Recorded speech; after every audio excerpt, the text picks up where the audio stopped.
तो जैसे कि हम बात कर रहे थे कि इफ एल्स क्या है, इफ एल्स एक डिसीजन मेकिंग स्टेटमेंट्स हो गए कि कुछ भी हम अगर अपने प्रोग्राम या कंपाइलर को बताना चाहें कि यार कोई भी चीज़ सही है, यानी कि इफ़ मतलब जैसे अगर होता है, जैसे हम हिंदी लैंग्वेज में बात ही करते हैं कि अगर ये बात सही है तो ऐसा करिएगा, नहीं है तो भाई क्यों करना है, ठीक है।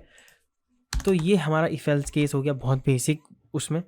तो अगर हम इफ एल्स देखें तो सबसे पहले हम लिखते कैसे हैं इस चीज़ को, कि हम लिखते हैं इफ़, जैसे ये नाम है ही उसका इफ़, फिर हम लगाते हैं पैरेंथेसिस जिसके अंदर हम कंडीशन लिखेंगे भी, फिर हम लगाते हैं करली ब्रेसेस। तो ये आपका इफ़ का क्लॉज हो गया, ये कि इफ़ का जो भी कंडीशन होगी वो यहाँ पे चेक होगी, अगर वो सही हुई तो वो यहाँ पे आएगा, नहीं तो नहीं आएगा इस पर्टिकुलर स्कोप पे। तो स्कोप आप समझते ही हैं, करली ब्रेसेस जहाँ से शुरू हो रहे हैं ख़त्म हो रहे हैं वो पर्टिकुलर स्कोप हो गया किसी भी कोड का।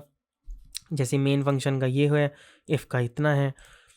तो अब ये तो हो गया इफ़ के बारे में कि इफ़ एक कीवर्ड है, ध्यान रखना। तो अपना कोई भी वेरिएबल, कोई भी फंक्शन, कुछ भी आप इफ़ के नाम पे नहीं रख सकते, कोई भी कीवर्ड के नाम पे आप कोई भी वेरिएबल या वरना फंक्शन नहीं बना सकते।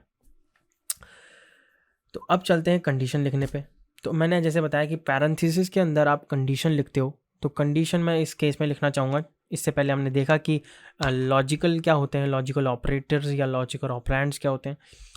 तो मैंने कहा 1 इज़ इक्वल्स टू 1, यानी कि एक एक के बराबर है, तो आप यहाँ पे आना, ठीक है। नहीं तो, अब नहीं तो वाला जो केस है वो आता है एल्स में। फिर एल्स में आप कोई पैरेंथेसिस नहीं लगाती क्योंकि कंडीशन आपकी यहीं पे चेक हो चुकी है। वो तभी यहाँ पे आएगा जब वो कंडीशन ही गलत है, राइट। तो यहाँ पे आपको पैरेंथेसिस नहीं लगाना, सीधे करली ब्रेसेस लगाना है। तो ये हमारा इफ एल्स केस हो गया। तो अब अगर एक एक के बराबर है तो मैं कहूँगा वाह वाह जी, वाह जी, है ना। और अगर ये एक के बराबर नहीं है, अगर आप लोगों को लग रहा है ये एक के बराबर नहीं है, तो आपको अच्छी नींद आएगी आज। तो ये है ना, राइट, कुछ भी आप लिख सकते हैं। तो फिर अगर आप इसे रन करके देखें तो क्या आता है रिजल्ट, तो आएगा रिजल्ट ऑब्वियसली वाह जी। जिसने भी ना जी बोला है, बेटा क्या होगा तुम्हारा, तुमसे ना हो पाएगा। तो तो वाह जी आया क्योंकि ये कंडीशन ट्रू थी। पर अगर मैं यहाँ पे गलत लिख दूँ तो क्या होगा, तो वो आएगा इस केस में क्योंकि वो कंडीशन ही सही नहीं है। तो सबसे पहले क्या करता है कंपाइलर, देखता है ओके इफ़ लिखा है, यानी कि अब मुझे कंडीशन देखनी है। भाई हाँ कंडीशन ठीक है तो मैं इफ़ के स्कोप में हूँ, नहीं है तो मैं एल्स के स्कोप में हूँ। तो ये हो गया इफ़ एल्स के बारे में। फिर मैंने जैसे आपको कहा था हम एंड और का इस्तेमाल बहुत करने वाले हैं कभी ना कभी। तो मैं लिखूँगा इफ़ 1 तो इज़ इक्वल्स टू 1। और के लिए आप अगर आप और गेट दबाएं तो आपको दो ये डंडे लगाने होते हैं स्ट्रेट, ये आपको मिल जाएगा जो अपना एंटर वाला कीबोर्ड है, एंटर है ना, एंटर के जस्ट ऊपर। तो आपको शिफ्ट दबाना है और एंटर के जो ऊपर है वहाँ पे आपको ये मिल जाएगा। सिंस क्योंकि मुझे स्कूल में बहुत प्रॉब्लम हुई थी जब मैं ये सीख रहा था, स्कूल में डांट नहीं सीख रहा था, स्कूल में जो भी सीख रहा था तो मुझे ये मिलता नहीं था बहुत जल्दी से, तो मैं इसलिए बता रहा हूँ अगर आप लोग नए हैं इसमें। तो फिर इसके बाद हम दूसरी कंडीशन लिख सकते हैं ट्रू। तो अब कहने का मतलब है कि हमने बोला कंपाइलर को या तो भाई एक एक के बराबर है या वरना एक दो के बराबर है। तो अगर दोनों में से कुछ भी ठीक है तो आप इस लूप में आप इस क्लॉज के अंदर या इस स्कोप के अंदर आ सकते हैं, नहीं तो नहीं। तो ऑब्वियसली यहाँ पे आएगा क्योंकि इनमें से या लेफ्ट वाली कंडीशन ट्रू है।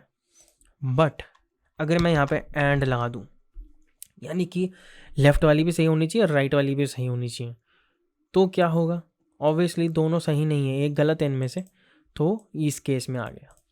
तो ये है इफ़ एल्स, बहुत ही सिंपल से हैं बट बहुत ज़्यादा इस्तेमाल करते हैं हम लैंग्वेज में जब भी डिसीजन मेकिंग आती है। तो इफ़ एल्स के साथ ही एक और चीज़ और अब देख लीजिए, वो है एल्स इफ़। तो एल्स इफ़ का क्या पर्पज़ है, तो एल्स इफ़ का पर्पज़ ये है कि होता ऐसा है कि मैं अगर यहाँ पे इफ़ मान लूँ, एक और मैं इफ़ लगा दूँ बिना उसके एल्स के, एल्स सबसे नीचे मैंने एक और इफ़ लगा दिया और मैंने कहा 2 is equals to 2 print second if. Okay, तो अब हम देखते हैं क्या होगा, फिर समझेंगे ऐसा क्यों हो रहा है। तो वो कहाँ पे आया, सेकेंड इफ में आया। और अगर मैं इसको यहाँ पे ऐसे लिख दूँ,